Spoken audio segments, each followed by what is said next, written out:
The first pose that we're doing is child's pose. The Sanskrit name for this is Balasana. One focus of this pose is to have the hips back and to extend through the fingertips. This next pose is called downward dog. The Sanskrit name is Adho Mukha Svanasana. Something to focus on is releasing the head and making sure to distribute weight evenly throughout the hands. This next pose is called mountain pose, also known as Tadasana. Something to work on this pose is to root down into the feet and act as if a string is pulling up your head to keep your back upright. This next pose is called the cobra. Its Sanskrit name is Bhujangasana. Something to focus on is pressing down on the tops of the feet. This next pose is called the standing forward fold. Its Sanskrit name is Uttanasana. Something to focus on is relaxing the head and neck and letting it hang so you can get the full stretch. This next pose is called Warrior 1. Its Sanskrit name is Virabhadrasana 1. One focus is to relax your shoulders and square off your hips. This next pose is called Triangle Pose. Its Sanskrit name is Trikonasana. One focus is not to drop the weight into the bottom hand. This pose is called Warrior 2. Its Sanskrit name is Virabhadrasana 2. One focus is to reach into the fingertips. This next pose is called Half Moon Pose. Its Sanskrit name is Arkanchadrasana. One focus is to open up your chest. This next pose is called Warrior 3. Its Sanskrit name is Virabhadrasana 3. One focus is to have the palms face each other and arms parallel. This next pose is the camel pose. Its Sanskrit name is Ustrasana. Something to work on this pose is keeping the hips above the knees. This next pose is called the bow pose. Its Sanskrit name is Dhanurasana. One focus of this pose is to keep the thighs parallel and the chest up. This next pose is the bridge pose. Its Sanskrit name is Setu Bandhasana. Something to work on this pose is to make sure that the thighs stay parallel and the knees go at about a 90-degree angle. This next pose is the wheel pose. Its Sanskrit name is Urdhva Dhanurasana. Something to focus on in this pose is making sure that weight goes through the hands and through the feet.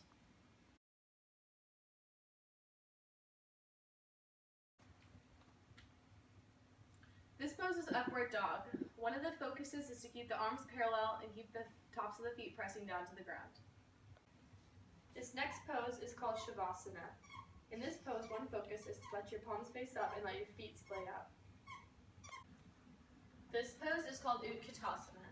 One focus of this pose is to root down into the feet and bend the hips backwards. This pose is called the tree pose. One focus of this pose is to keep the hands facing each other and reach to the fingertips. These poses are the cat and cow poses.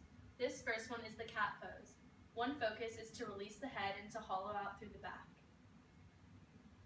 This is the cow pose. You need to arch your back and keep your head straight. We're doing the breathing exercise Nadi Shodhana. First, sit in a comfortable position. Next, place the middle finger and pointer finger in between the eyebrows with the right thumb on the right nostril and the right ring and pinky finger on the left nostril. Alternate closing each side while inhaling and exhaling. As you close the right nostril, inhale, then exhale through the left. Then continue.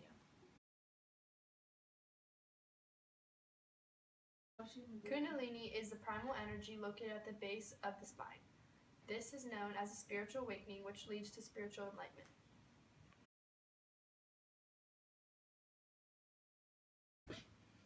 The first chakra is the root chakra.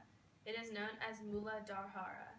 This relates to repressed desires, guilt, and fears. It also relates to the need for security. The second chakra is the sacral chakra. It is also known as Swadhisthana. This is where one's own dwelling place and unconscious feelings are stored. Sexual desires are also stored here in the feelings of guilt. The third chakra is the solar plexus chakra, also known as Manipura. This is the jewel city, and where willpower and the need to get things done is stored. The fourth chakra is the heart chakra, known as Ahata, meaning unhurt, love, it brings love, warmth, and compassion. The chakra brings wholeness. The fifth chakra is the throat chakra, known as Vishuddhi. It means accepting your originality, expressing authentic voice, and speaking the truth. The sixth chakra is called Agya, also known as the brow chakra or the third eye. This is the eye of intuition and of intellect. The seventh chakra is called crown chakra. Its Sanskrit name is Sahasrara. It is at the top of the head, and it's the door open to God that radiates like the sun.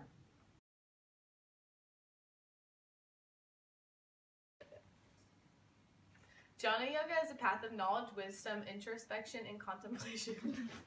It involves deep exploration of the nature of our being by systematically exploring and setting aside false identities. Bhakti Yoga is the path of devotion, emotion, love, compassion, and service to God and others. It is done in the context of remembering the divine. Karma Yoga is the path of action, service to others, and mindfulness, and remembering the levels of our being while fulfilling our actions or karma in the world. Raja Yoga is a path of yoga that emphasizes the benefits of meditation for spiritual self-realization and the purposeful evaluation of consciousness.